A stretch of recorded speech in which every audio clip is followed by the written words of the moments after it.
Hi, everybody. I'm really excited. It is 2021, so happy 2021.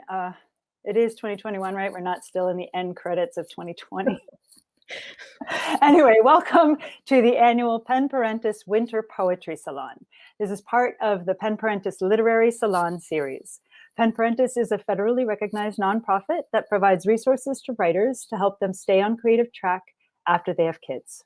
I'm MM DeVoe. I'm the founder and executive director of Pen Parentis, and this is Christina Chu, our longtime curator and a fellow board member of the organization. While we wait for a few more people to log in, I want to express my gratitude to our sponsors and to some key volunteers. This particular event was funded in part by poets and writers through public funds from the New York City Department of Cultural Affairs in partnership with the City Council. I also want to thank our board for their incredible support in everything that Pen Parentis does. And while I'm thanking people, I want to acknowledge the efforts of Vita, Jackie, Helene, and Lisette, who work behind the scenes to make sure that all our links are right and that Twitter, Facebook, LinkedIn, and Instagram followers are all up to date on Salon information and the workings of Pen Parentis in general. I would also like to thank Brooke and wish him a safe trip to his motherland of Ethiopia. He is responsible for our amazing IGTV channel, which features salons and readers that you might have missed the first time around. Finally, I want to thank you all for watching, both those of you that have joined us live and those who will be viewing the recording later. So hi, you make all of this worthwhile. I hope that you all write incredible prize-winning chapbooks that people talk about for decades. In particular, I would like to call out Laura, Virginia, Den, Cheryl, and Julian for your generosity towards tonight's salon. That was really great of you.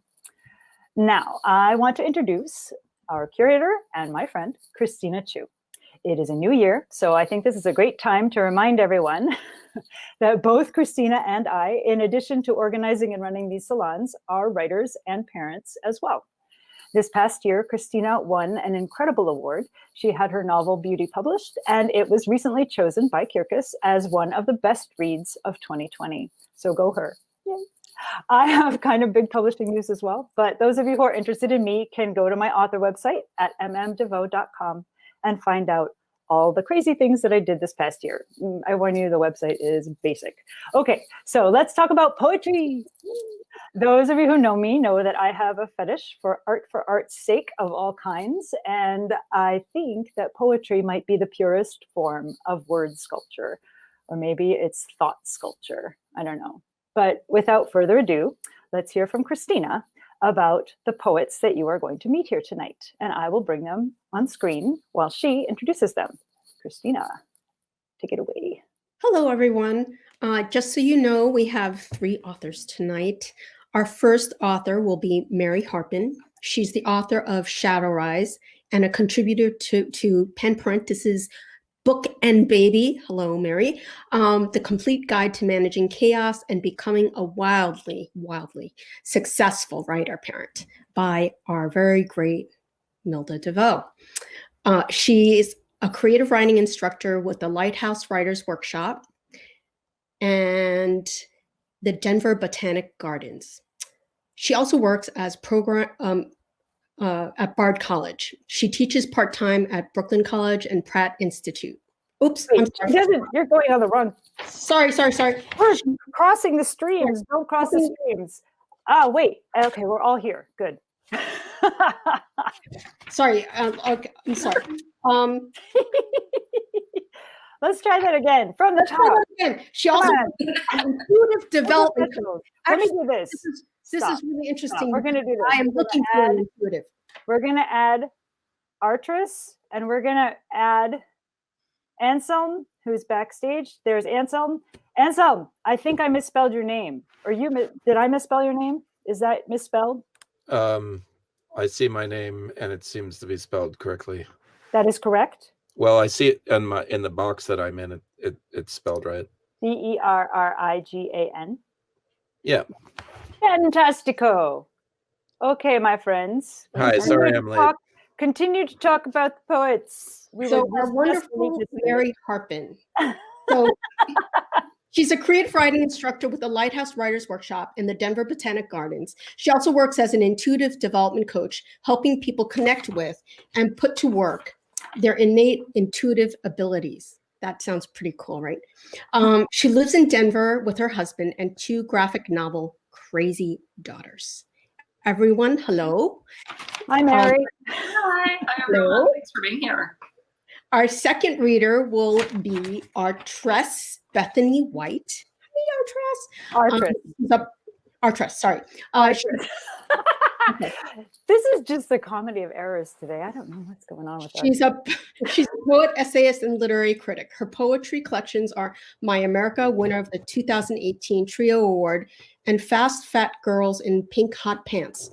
Her debut collection is Survivor's Guilt: Essays on Race and American Identity. Her work has appeared in the Harvard Review, Pleiades, Tahoma Review, Green Mountains Review, and the Hopkins Review.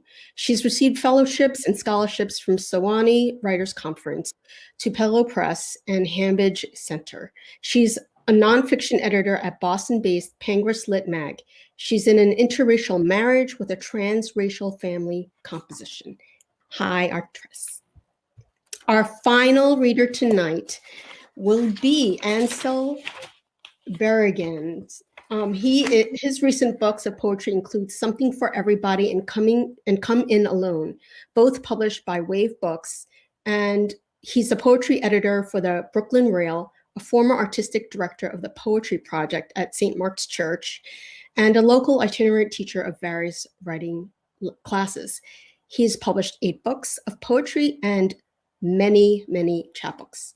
Berrigan was the recipient of the 2017 Grant for Artists from the Foundation of Contemporary Arts, a Robert Rauschenberg residency in 2014 from the Rauschenberg Foundation, and a 2007 Poetry Fellowship from the New York Foundation for the Arts. He's also won several grants from the Fund for Poetry. He directed the Poetry Project at St. Mark's Church from 2003 to 2007 and is writing co-chair for the interdisciplinary MFA program at Bard College. He also teaches part-time at Brooklyn College and Pratt Institute. He's from a dynasty of poets. Let's welcome Anselm. Never mind, Anselm. We'll get around to talking about that if you're okay with it. We only talk about things that people are okay with. So we have 3 amazing poets, and we are going to ask you all kinds of questions, and we're going to find out all kinds of things about you. But first, we are going to get to hear your actual poetry. So, Christina, we are starting with Mary. Is that correct? Yes. So let us all go backstage while Mary takes the stage and does a reading. Thanks, Milda and Christina. These poems are from my book, Shadow Rise. I'm going to read just a few of them for you tonight. And I'm going to start with one called Proofing, after Thomas Transtromer. After another violent night, I bake bread. It's still dark. The kind gas burns. I feel some heat on my back. The scent is promising. It offers relief. You can count on bread rising, even if you can't watch it rise. I cut a slice and spread butter and honey and act like a woman who is calm. I lay a towel over the loaf, my simple white flag. I'm not a victim, but do not surrender. I want peace. Can we clap? It's weird with the audience so silent. Okay, the second one is called Quidam Woman. And quidam means an unspecified or inconsequential person. And here it is. Children perforate a field of snow. One collects crisp winter blooms, spent sunflower husks, Russian sage. Once more, I don't know. Am I the porcupine mother from my child's book, hanging laundry with one hand, baby at the breast with the other, too weary to be bothered by her son's love of balloons, by his grief? I may be the witch in the cookie house, spraying gumdrops so they glisten. Perhaps the stepmother, horrid and gorgeous, lying next to a stupid king. I could be the dead mother, expired before the story starts, a crown of roses on her silken hair, bees tapping the glass of her coffin. I've been the mother, surprised to learn she's crossed the threshold between miss and ma'am, the one who hears at a bar she doesn't look like a mother. I say to my child, those clouds are about to turn pink. We all look up, arms at our sides, clutching our treasures. For a minute, I am the mother who is magical. By the time we walk home, the sun has vanished. The pink clouds have returned to gray, the bouquet forgotten. Thank you, Milda.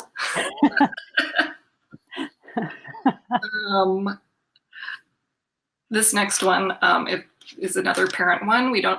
I know you said we don't have to read parent poems, but I think people will relate to this one. It's called A Walk with Sobbing Toddler on the Longest Day of the Year.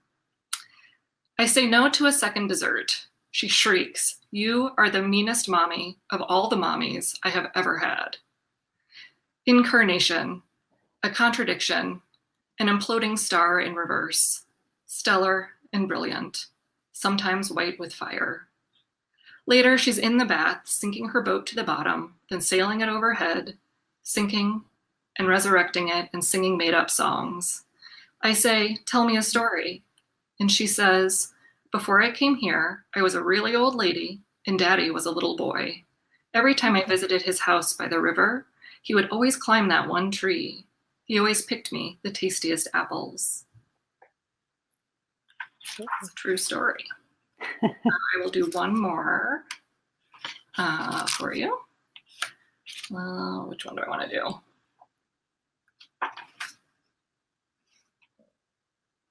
I think I'll do this one. This is the first poem in the book. It's called Matador, Matador. Incarnate, Latin for in, made into, carne, flesh. Some plain parallel to here, we all said yes to the question, will you go back again? Yes. See the broad nose of the bull, pawing dirt for being so dense? Yes. There's the rider who next time will be born a bull. There's the frantic calf in the pen with no way to break loose. The rider with his precision and his rope, his fringe slapping calf skin who, yes, next time will be born a bull. The tranquil horse breathes steadily in his stall who, yes, in the next life might not know what to do with his own freedom. Thank you. Wow. Thank Yay! Yay! I appreciate it. It is very hard to show the audience appreciation. But, Yeah, you know, it's odd to read without the people directly there, but I'm really glad that everybody came. well, just so that they know, the people who are out in the real world watching this can actually comment. We can see you if you like us, or if you comment, we can actually see it. So it would be nice of you to say yay to these poets. Thanks, everyone. And also, if you have any questions, please ask. These writers will definitely have time later to answer some of your questions. Mm-hmm. Yeah, just put them in the chat, as they say on the internets. Put them in the chat. So our next reader is Artress Bethany White. Artress. Everything resides in a name. The day the white babysitter calls you colored, you believe your birth parents were rainbows, unicorns, brightly hued fairies, dancing across the television screen, all beautiful, colorful things. You ask if I like being called Black, a term rich in value and tincture. I don't mind, I say, explaining the word is synonymous with African American, a color awash in continental drift. Your question, in turn, reminds me of Alain Locke's The New Negro, and the student who, after reading it, decided all Blacks were Negroes again. The label a litany through his essay I graded. They can't keep changing their name, insists the woman who transposes the phrase people of color to colored people. Her refusal to keep it straight, offensive in so many ways. Which brings me back to the little white boy who called you black on the playground today after pushing you roughly away.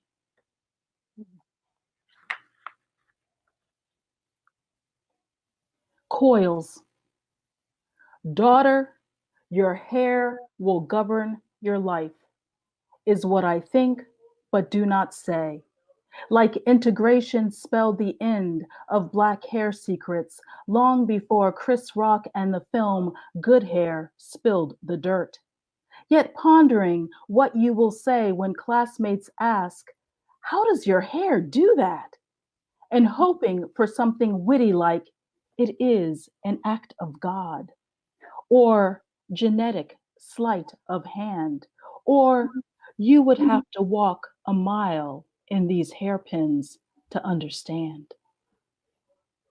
2, please let it not be a Caucasian boy swinging a noose through a suburban high school door one Halloween morn, robed in white, coiled knot draped along the floor, transporting his black classmate out of the north, where who knew white sheets could be donned and no one speak a word against the hatred they condoned. The hallowed pleats of old glory yet crackling on a breeze in the New England schoolyard, still declaring justice for the free.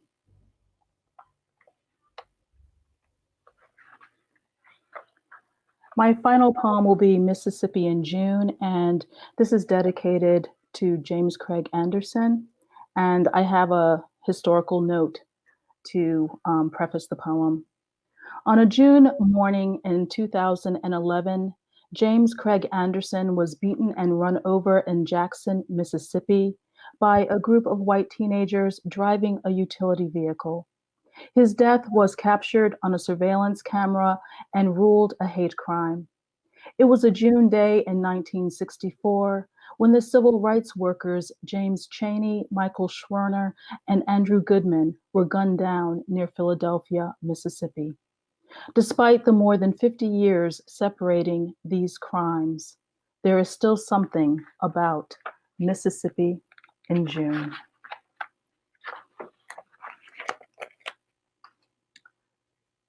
Mississippi in June.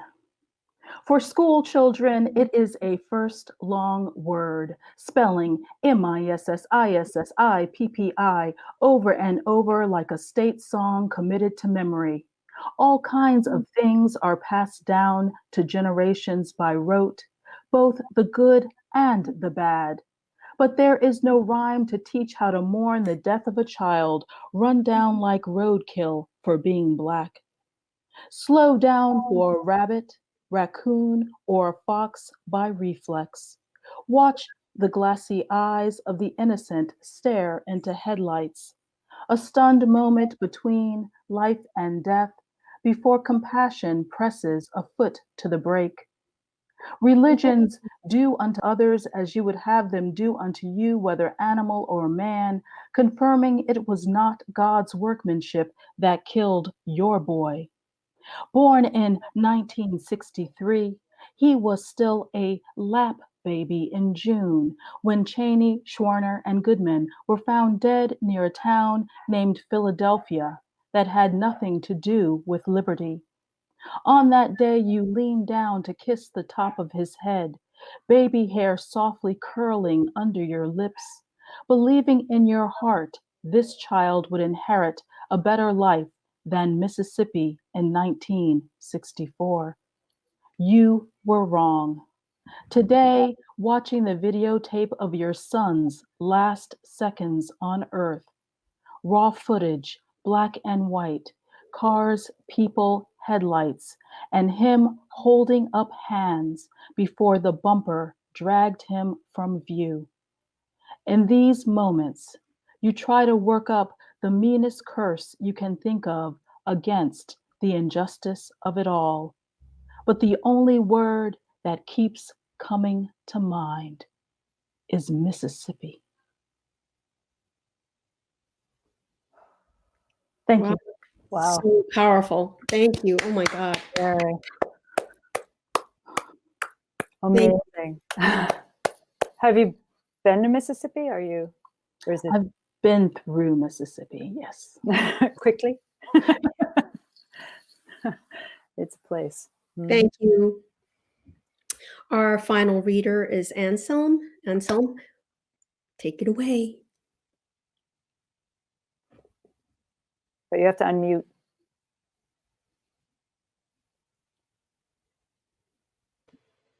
Okay.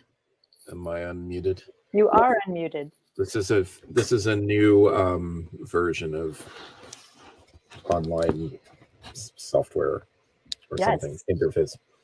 I'm gonna read from a ongoing poem that's handwritten in a notebook.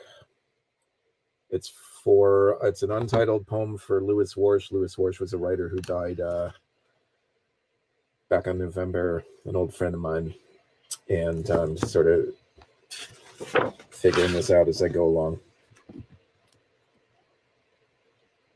I started writing to be myself. Now I start by imagining someone else. Don't worry about pretending I'm not trying to be you without finding myself all over in advance on Again's plateau. The writing is in the arrangement, but it, a pronoun, was never meant to begin.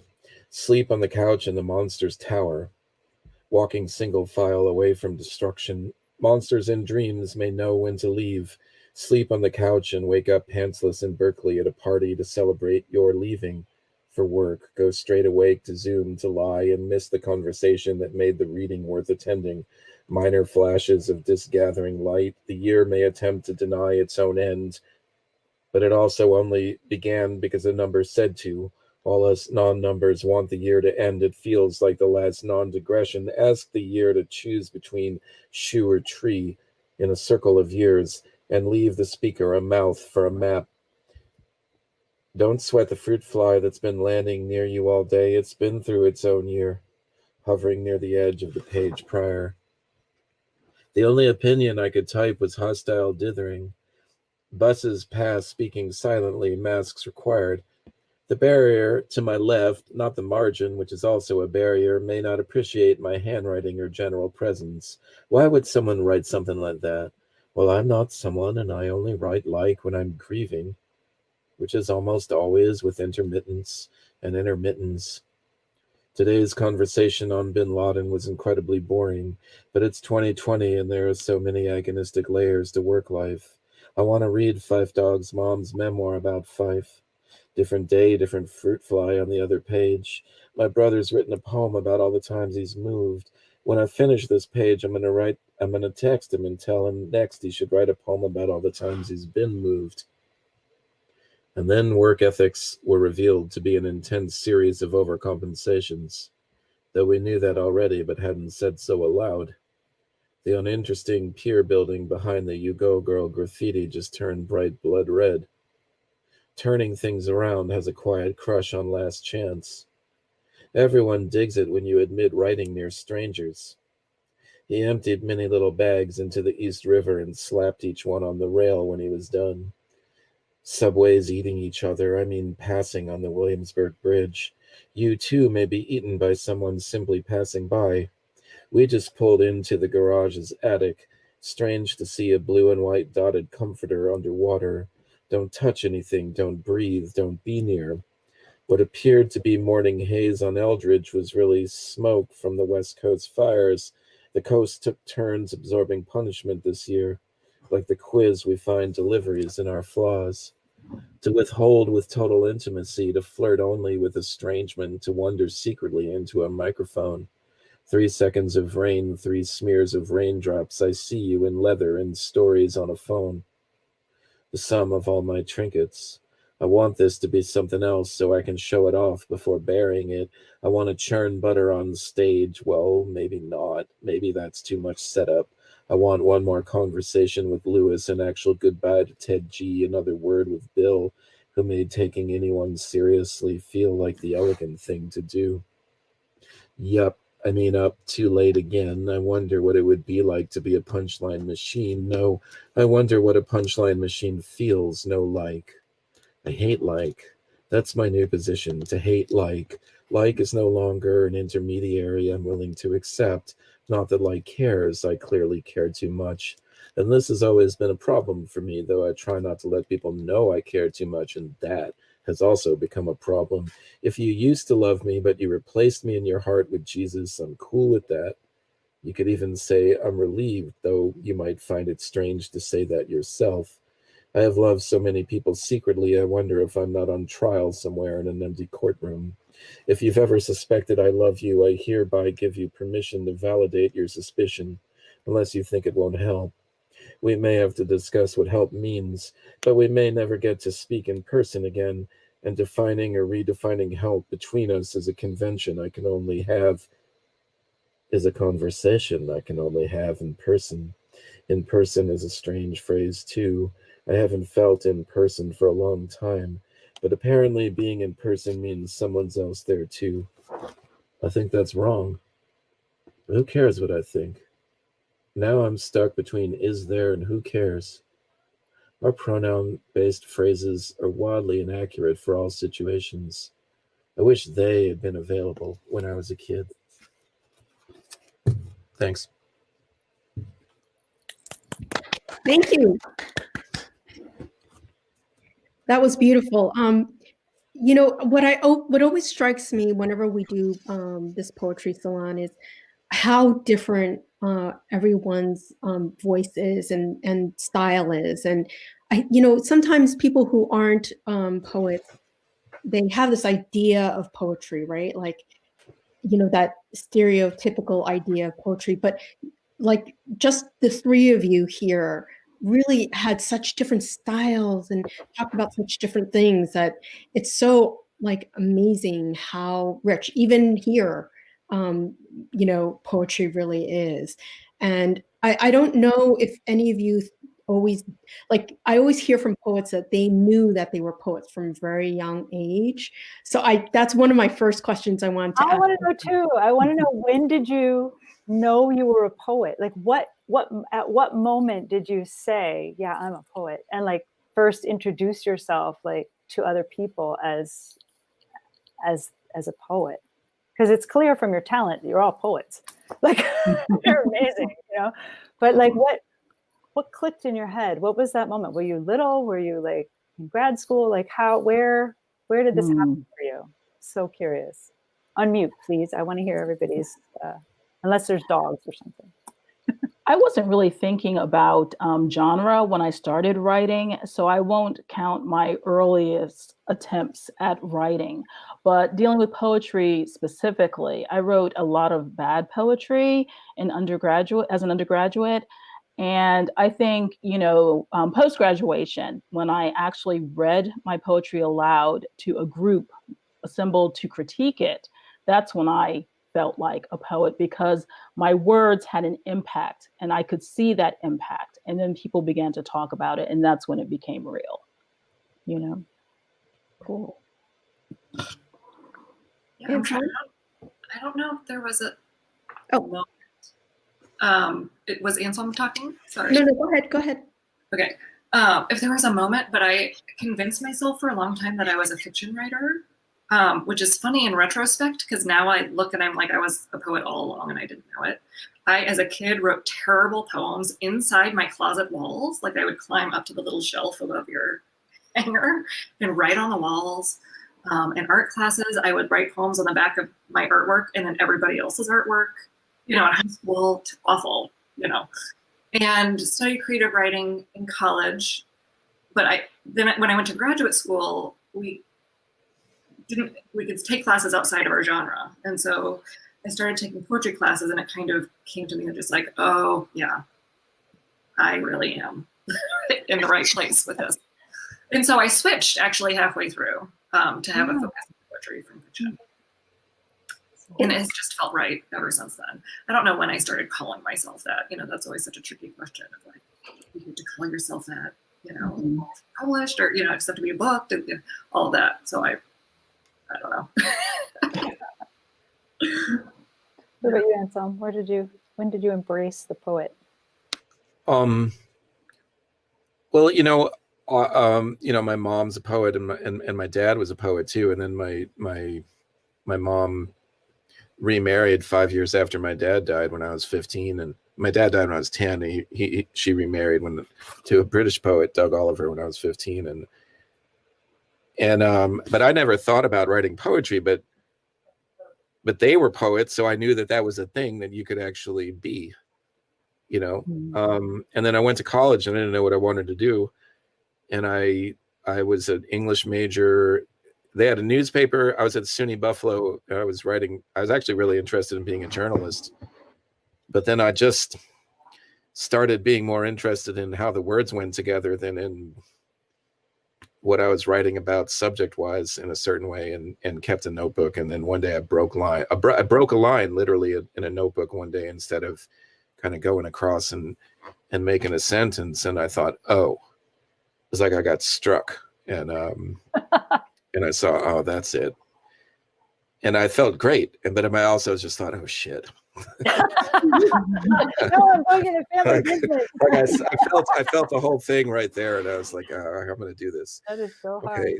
Did all of your parents, before you published your first book, did all of your parents say like, "Oh, this is so cool, you're a poet," or were they just like, oh, they never pressured me to do anything at all, actually. So when I say that I had this moment of like, oh shit, it wasn't about the family. It was more just realizing, oh, like I sensed that there was this sort of electricity or something about breaking a line, and then like the line break always for me has been this source of like where poetic energy might seem to, one of the places it comes from. So I just felt it right away, and I got high, off of it, like in that moment. It never happened again like that. But so no, they were.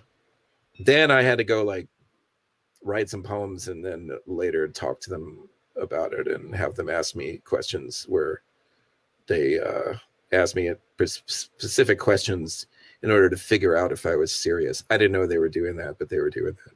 Because they did it in a very casual way. Very parental. It was like, how do you start? Yeah. I was like, I don't know if I'm answering this right, but here's my. Artress, were your parents? Was your mom like? Did you have like a person who was like, "Oh yeah, you're such a good poet," or was it more like, "Can we get jobs?" Like, or how was it responded to? That conversation was had when I decided not to be a business major. After that, they knew I was done. If you make a living from something, that'll be great and amazing. So yeah, that's the way that went. Nice. Oh, and and so as I was listening to you, I thought about my oldest daughter, who she has the misfortune of having, a mother and father who are poets. And she actually thought about it for a minute. She actually was a business major. And so, I freaked out. I had that like, oh my gosh, that you had when you broke that line, when she said that, I was like, oh, please don't do that. I just did not have a good feeling about it. But it's okay. She's safely ensconced in a corporate job.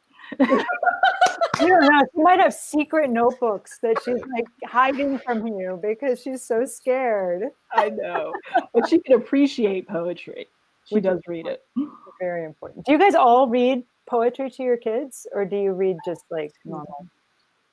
I do. What isn't poetry, I guess, from like kids' literature? Isn't it all like verse?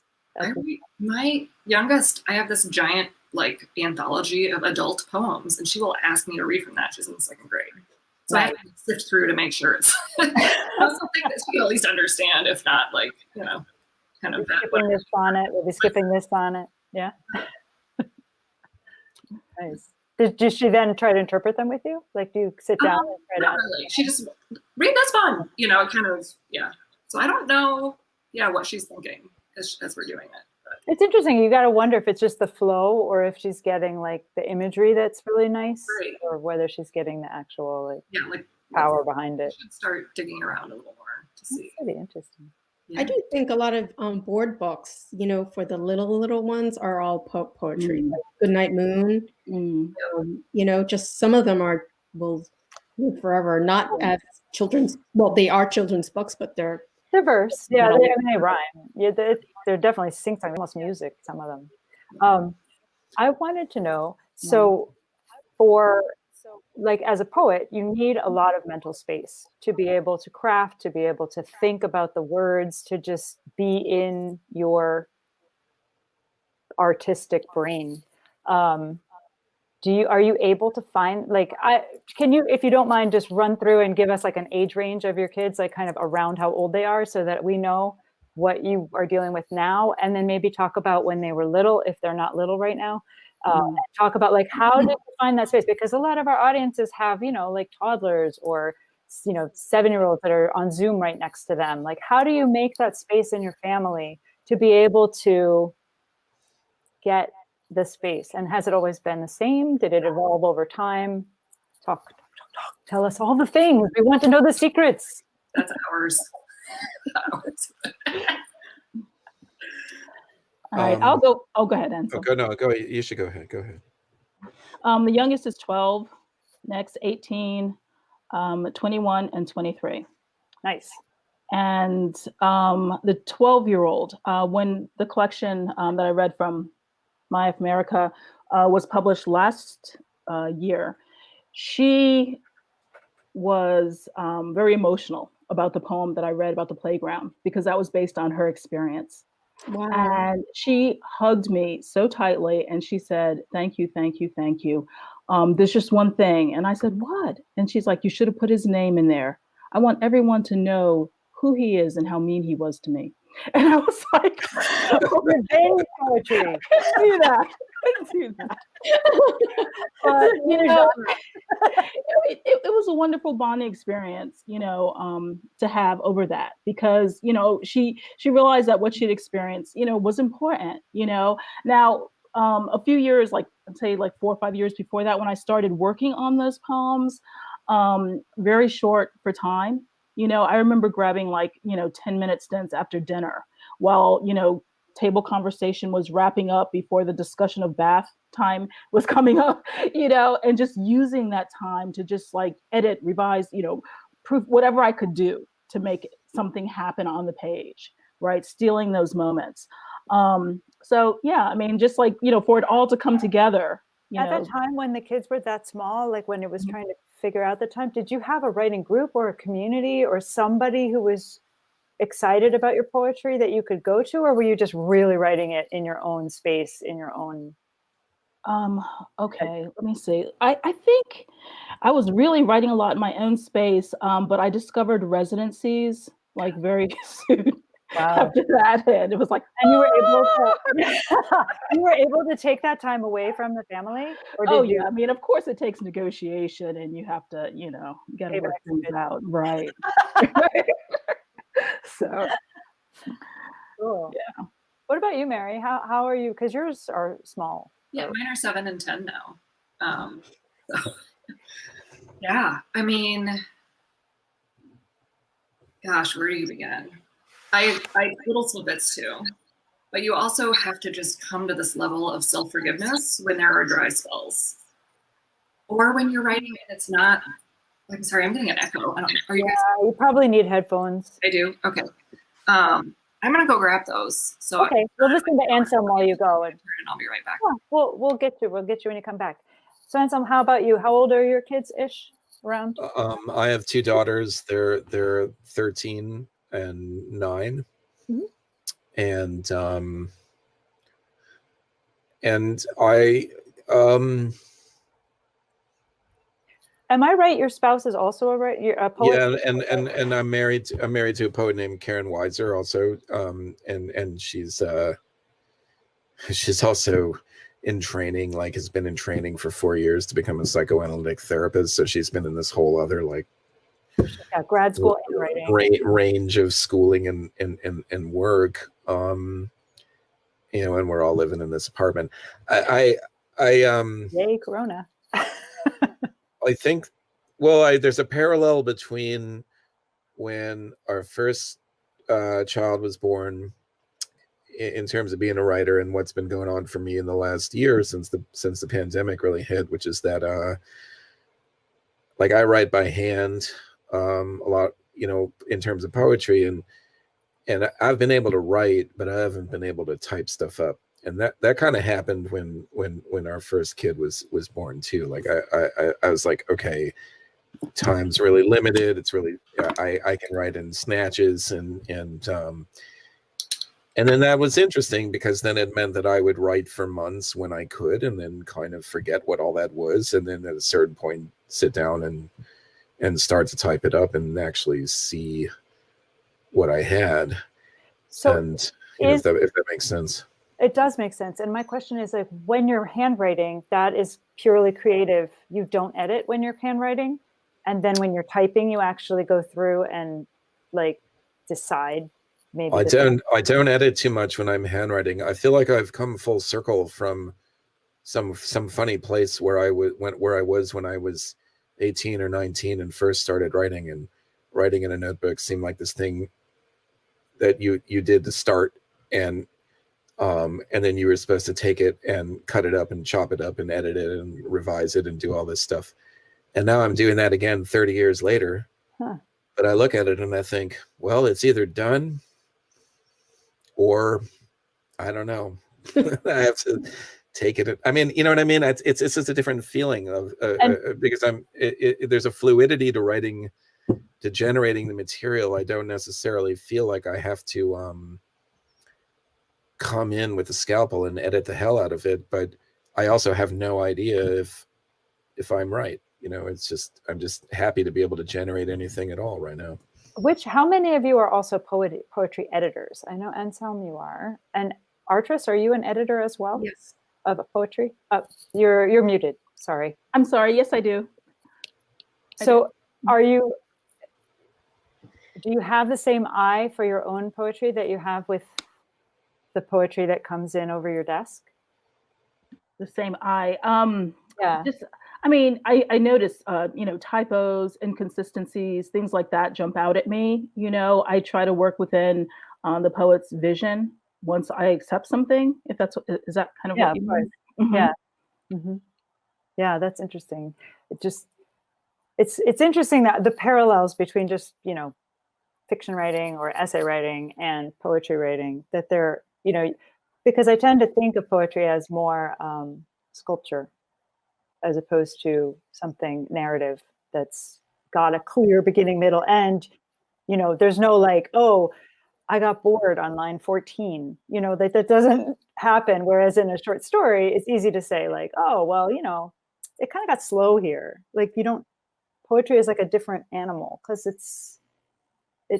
it has much more to do, as you say, with an intent. Like, mm-hmm. What are you trying to do? Is it succeeding? Kind of, maybe. Unless you're writing experimental fiction, I guess. Right. But I think, once I know for me as when I'm working as an editor, once I know something is going to happen, I my critique, are you using the word that you intended to use here? Or did you, what I'm saying? Like if I see something that really kind of like breaks the rhythm of what, the poet was doing, I know something's awry. And we're all rushed, right? Especially when you're working to get something out the door, right? And you may have thought you used the most recent draft that you sent out, and it might have been the one before, right? And so that's the kind of thing that, I want to make sure of. Oh, that's very cool. And then also something that has come up for me even recently was when people publish your poetry and they're putting it in the journal, and the way the page is constructed, the margins are rather large. And, they cannot decide or should not decide for you where that line breaks, because that could be a real problem. If you use, if you vary the typeface in some way, like use poetic slashes before a line actually breaks and that kind of thing. So, you want to check with a poet to make sure it's okay to break a line in a particular place to fit the page. Otherwise, yeah, you'll feel those like with that hate radar, coming at you. Let's jump back to Mary now that she's on headphones and see if the echo's better. Okay, how does this sound? Much better. Good. So you were asking about how our writing How- evolved over time yes. with kids. Yes. How How you're writing work, the actual work of it. Right. Yeah. I moved to Denver right when my oldest was a baby, so I didn't have a community yet, and I tried a little bit to get to know people. I went to some readings. I remember carrying her out of an Anne Lamott reading, crying. And Aunt Lamott's like, "It's okay, I love it." So you try those kinds of things, and then I couldn't find people to be close to, so I started a group of a poetry book club, and met some women through that we have been looking at books now for 7 years, something like that, and end up, talking about them and then sharing our own work through that. But I also just decided, which is making these kinds of decisions, like the residencies and things like that, I started applying for stuff so that I could leave and go for a week. And if I even got an award to go, I was like, now I gotta go. It felt I could justify that. Not that you can't anyway, but there's still that little tug of like, should I be going this long? That kind of thing. And so I would travel, and actually I brought them with me a couple times.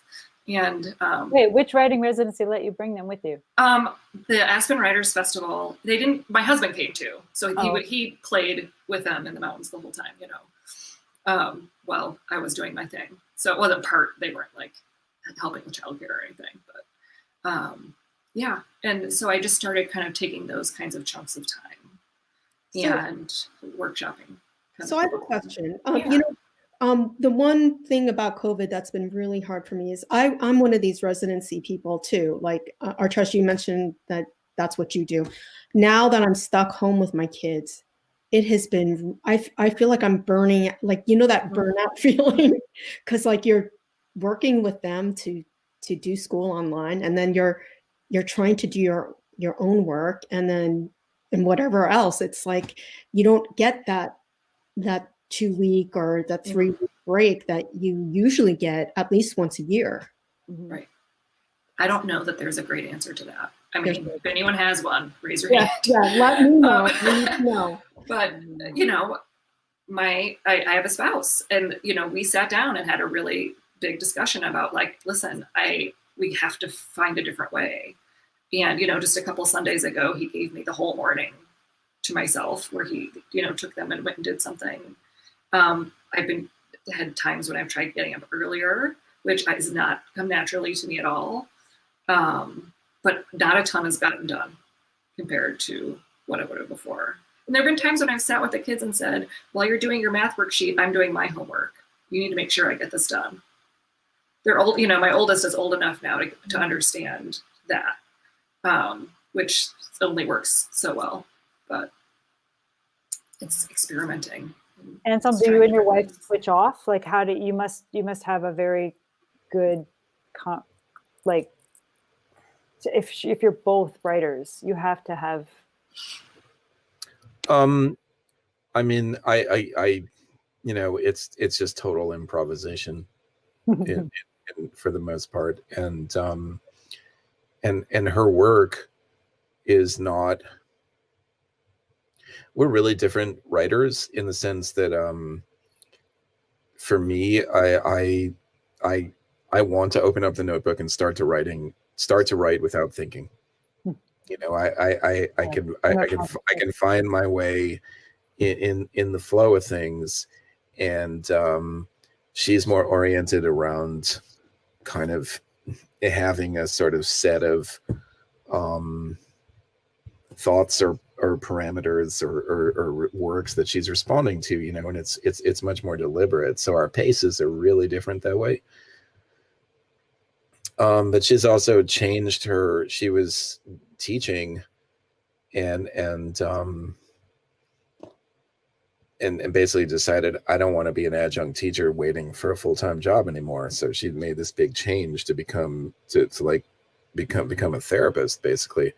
So she had to kind of put her writing not down, but to put it to the side in a way where she can't get to it that often. So, we have hard conversations about the fact that like she's not able to write poetry as often as she wants to. Hardly ever. She wrote like 2 poems last year. And then you drop a pandemic on it, and nobody's able to do what they really want to be fully able to do. So so it's totally been a negotiation, and I'm just writing in my notebook off to the side in a certain way when I can. But it's I don't know. It's such a strange time to be writing anything, like the whole idea that you need to be composed in order to compose, and then say some shit really like thoroughly, and then and then not like have that be something that you can't, you're not going to like immediately want to change. I don't know. It's very strange, in a certain way. I feel like the flow of poetry is available to this because you can just say what you need to say and move on quickly. But it's it's a funny time. It makes me think so much, Artress, about your writing from politics. I mean, those poems, the poems that you read were so much, I mean, historic. I mean, they're about the whole history, but they're also about very recent events that clearly something needed to be said, or something needed to be processed. A lot of people freeze up when they're faced with, like, I run a meetup group where we do accountability for writers, that we try to keep ourselves going. And today's almost every single person on that Zoom said, I am so like stuck watching the news. Like, I can't, this entire country is falling to pieces. It's all being torn apart. Everything is bad. And so I guess I'm asking you to not advise them, but share, like, how do you get your claws into this crazy, like, turmoil that's going on to rip it open and show something? Like, do you think of a reader that needs to know something? Are you talking to somebody? How did you get in? Because you wrote a whole book about this situation. Like, how can you help people get off their butts and off their Twitter feed and turn it into art? Right. Well, one of the things I was going to say when you were talking about finding the time is carrying your work with you. I think all writers do this, definitely with my poetry. If I have drafted a poem, I can think about the problem areas. I carry it with me, and I'm focusing on those lines I know are problematic and what needs to happen. And I know I do the same thing when I write my prose. When I'm working on an essay. It's like I can envision the whole thing, or the part I've written thus far, and where those trouble areas are, and I puzzle them out, the paragraph out in my mind. So if I get 5 minutes to myself, I can use that time productively. So you're carrying it in your right. Yeah. And as far as the politics and what I wrote about in My America, I read 2 poems at the beginning. One was Everything Resides in a Name, about my youngest daughter's experience on the playground when someone called her Black. The poem Coils I read after that was a time when I experienced a kind of bullying when I was in high school, when a young man came dressed in a KKK, robe with a noose over his shoulder for Halloween, and he was not corrected. I mean, he walked around like this the whole day, and his locker was right next to mine. And this was someone who said hi to me every day. Now, I don't feel good. So, it's like, it's troubling that, and these poems are right next to each other in the collection. I sequenced them that way. So there are decades between those 2 experiences, right? Yeah. So the fact that they still resonate today is really disheartening. But that's, just, writing from that lived experience. And I don't know, just life takes you to those places, So I think this is a really good question for all of you. Do you find, with everything going on in the past few years, that you are writing more in the political realm, or talking about things that happen, citing certain instances in real life in your work?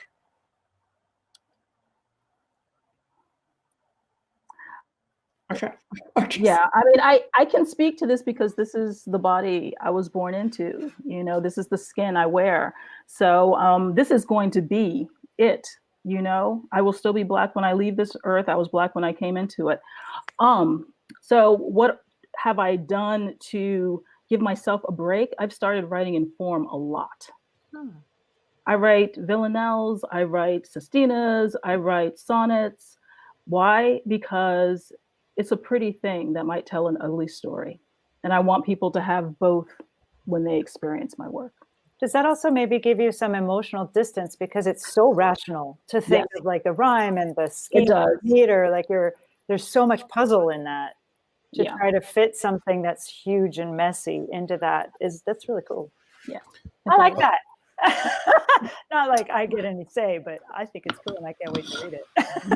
I have something to say to that, to answer that, but maybe Mary wants. I want to give Mary see if she wants to go first. Sure. I mean, I think it's so true what you said about feeling paralyzed, right? When there's so much going on and we're trying to process so much and it's so emotionally charged, sometimes it can be hard to get yourself unstuck because where do you begin? And good poetry, if you just rant on the page, it's tough to make a good poem out of that. You have to do something productive with those feelings, but at the same time, the opinion varies broadly, but I think it's our responsibility to write about what is going on in our particular time. And it's interesting, having a way in, I think, is the trick. And so, you know, Artress was talking about form being hers. I'm actually working on a project all about mythological monsters. Mm. And man, those got political fast. I don't intend for that. It just happened. I'm doing this research and I'm just like, oh my God. Yeah. So watch out. Got some feelings coming out. You know, because you can just sort of say what you want to say sort of through a different lens. And there's just something about that helps me get into it from a different angle. And so I feel like if we can kind of look at it that way. So whatever it is you need to find to get yourself unstuck, you know, just keep trying. And, you know, maybe you need to vent first, like get it all out and then kind of look back on it a few days later and see if there are any artistic bits in there that you want to keep, whatever method, you know, you can think of. Yeah. Yeah. Anselm, what were you going to say?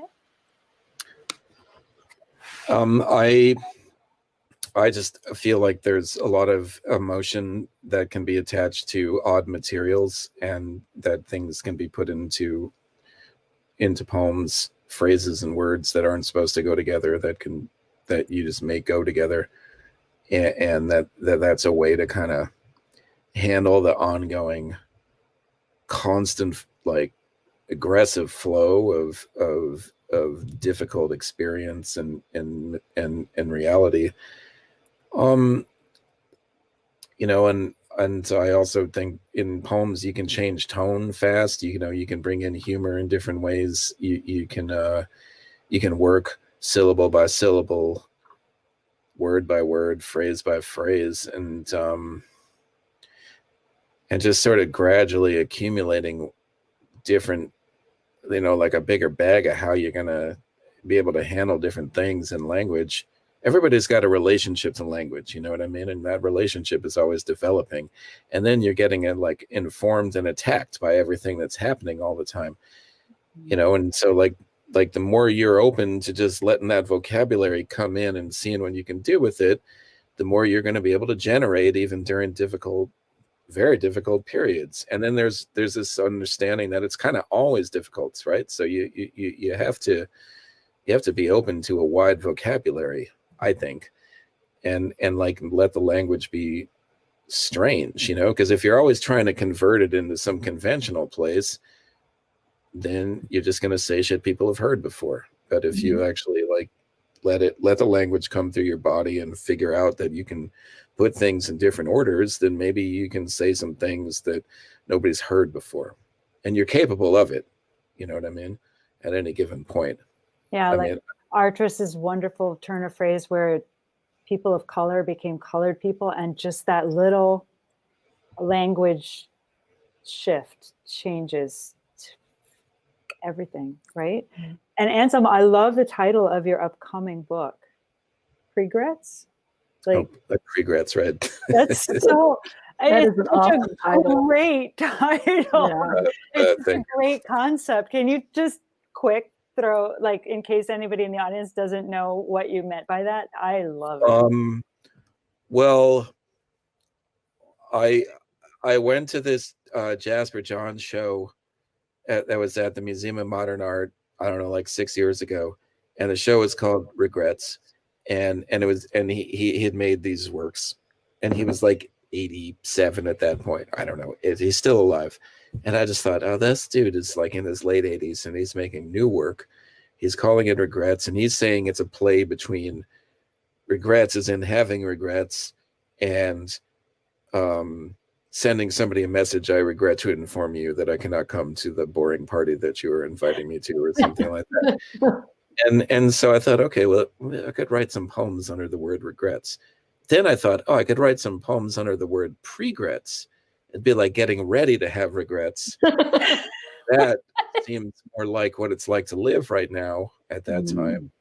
And so I like the idea that you can have a title that you can repeat sometimes, So it's like, if I write pregrets at the top of the page, I can almost say anything I want to underneath it, and it's going to be informed by this idea of pre-regret. I just love the concept of, before you regret something, it's like you already know you're going to regret it, or you're already like anticipating the fact. Well, it seemed very American to me in relation to all the like stupid shit that we just have let happen and everything. So, you know what I mean? There's a larger, I'm sorry, I'm saying, being crass, there's a larger conversation to have about that. But yeah, I just thought, okay, this is an avenue to atone that lets me to say some things. And that's what I look for in titles sometimes. Definitely. Wow.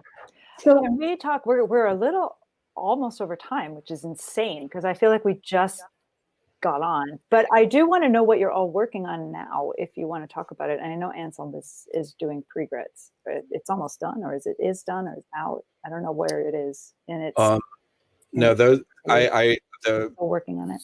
That's I worked on poems with that title and variations for a few years, and I think a book is going to come out from John Yao's Black Square Editions later this year. Nice. If he still has the money to do it. But right now I'm just working on that poem I read, just trying to figure out if I should continue that or stop or start. I love it that people. I'm just trying to write right now, and then see if I can build up some material. Cool. What about you, Artress? What are you working on? I know you're marketing your new essay collection, which is very exciting. Yes. Yeah, it's exciting. Doing some marketing. I'm working on a third collection of poetry that is research-based, archive-based, about my family's relationship to American enslavement. And I'm also thinking about another prose collection. Exciting. So, yeah, that's what I have going on. That's very exciting. And Mary, what are you? Well, I contributed to a little book that's coming out soon. Milda, I think you should talk about this that. Little book? This little book? Yes. So I worked with Milda for a This while. is your chapter. This is Yes. Mary. For a while on a research project with Penn Parentis. We interviewed over 150 writers, writer parents, for information on how they do it. Do you have a full-time job? Do you have a trust fund? Do you stay up until midnight? How do you do it? What are you concerned about? What do you feel like you miss the most? What have you traded off? How do you get it done? How do you feel about your writing career? What's changed since you had kids? How have your kids contributed to your writing career? There's a lot of positives. There were a lot of questions. And we pulled all of that data together, and Milda wrote the bulk of this wonderful book. I contributed a chapter that kind of talks about where we came from and what the results of that survey were. And hopefully, it will help people kind of know they're not alone. I mean, they're just, the people we surveyed, their situations ran the gamut from single parents to, just parents with and without money, with and without jobs, with and without partner, all of that kind of stuff, facing different situations and how they did it. And so that comes out. Do you have the date? Is it Tomorrow. Is it okay? It launches tomorrow. I thought it was tomorrow, but you hadn't mentioned it, so I wasn't sure. So it comes out tomorrow. I'm bad at marketing. I should. Yeah. And I like watching the news instead of like posting anything. I get on Twitter to post something, and I'm like, oh my god, what happened? So I'm just going to volunteer you to share the link with everybody, so you can check that out if you want. That would be smart. Somebody put So I'm working on some essays kind of around that topic and around the data to expand on it a little bit, because there was so much to unpack there. So cool. That's nonfiction side. And then for poetry, also just sort of gathering new ideas and new poems, but working on this sort of fun series of poems based on mythical creatures that is going all over the place, because some are little narratives. I mean, it's kind of all over the place. I don't know what it's going to look like. Are you doing Roman and Greek only? Or are you doing Norse? Or are you doing? I'm doing all imaginary. Maybe I may end up narrowing it down, because I have books. Like I can't stop. It's a problem, my friend. Yeah, it's a problem. So just the ones that speak the most to the messages I kind of want to say so far. But that's kind of newer, so I don't know. I don't know how that's going to turn out yet, but that's amazing. It works. Yeah. How many of you have kids who show interest in writing? And I happen to have two kids who have zero interest, but I'm just curious about you guys, because I think poetry is so different. Like Anselm said, like, it's something that's possible, right? So it becomes an avenue that can happen versus maybe not, right? So how about you, Artress? Let's see, my youngest, short stories. That's what she's interested in, and she has been writing them for a while now. And then middle son, flash nonfiction, but he read us about half a dozen. We were like, oh my gosh. I'm like, oh, write those, you got to put them in a document. You have to save those. And he's like, oh, these are just my thoughts. And then he stopped talking about it. So I hope you have to get him to save them. Get him to email it. Just say, I want to reread that one, and just get him to email it to you so you can save it, and then he'll find it later. You just print it out somewhere and put it secret. He doesn't need to know all this stuff yet. I mean, they were wonderful. Just hearing a few, and I was like ready to do something with them. Oh yes, you have to organize, compile, put them together. There's a market. That's awesome. Oh my God. Okay, you guys have been you're just great. You are the best panel. This is awesome. This is so cool. And everybody out there in viewer land, I want you to know that we do this every Tuesday. We do not do this every Tuesday. We do this on the second Tuesday of every month. So on the second Tuesday of February, which is the 9th, we have a new topic. So this is our annual poetry salon. We always do it in January. In February, our topic is going to be first generation. We're going to be talking to Esther Omini, Chris Jansma is coming back, and Tina Chang is coming back. She's a really good poet too. I think she is is she still the poet laureate of Queens? Of Brooklyn? Do you stay poet laureate for more than a time period? I think it changes, but is it every year or two? Anyway, she's been the poet laureate of. She has excerpts in the subways. It feels like there's this weird popular epitome of poethood, like when you're well known enough that somebody just sort of excerpts your poetry and puts it on the subway. It feels like that's kind of a nice thing. Hey, can I throw out one thing about kids and poems? You bet. Let's go.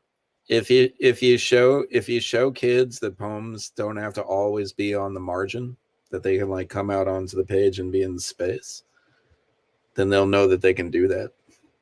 Explain that. What do you mean by on the margin? Please speak nonfiction to us. Well, poems often seem to be they have to be on the left margin of the page, right? Oh, you mean left aligned? Yeah, very straight little spine. And you don't have to be rigid. New Yorker, they give you a little space for a poem, right? And the poem and it mostly has to be there. But if you want to get kids interested in poems, then you got to let them maybe know that the whole page is available to put things onto, and they can like come off of it and move around and have a line here, have a line here. They can, you can do stanzas, but you can also have stanzas that indent and shift, and a word can be way over here and another line can be over here. And I think kids like that. I think kids like to be able to see that they can have the whole page. They don't know that they like that. That's not what I'm saying, but so yeah. Break the box. Break out. Yeah, and it's not about being a anti the margin. It's just that the margin's a place, but then the whole rest of the page is also open. Word sculpture. Well, you hang words and lines in different places on the page, or the screen, or the little phone or whatever. Not just Jasper Johns, but also Jackson Pollock. Or like Sonia Sanchez, she moved the words out. That's cool. Thank you.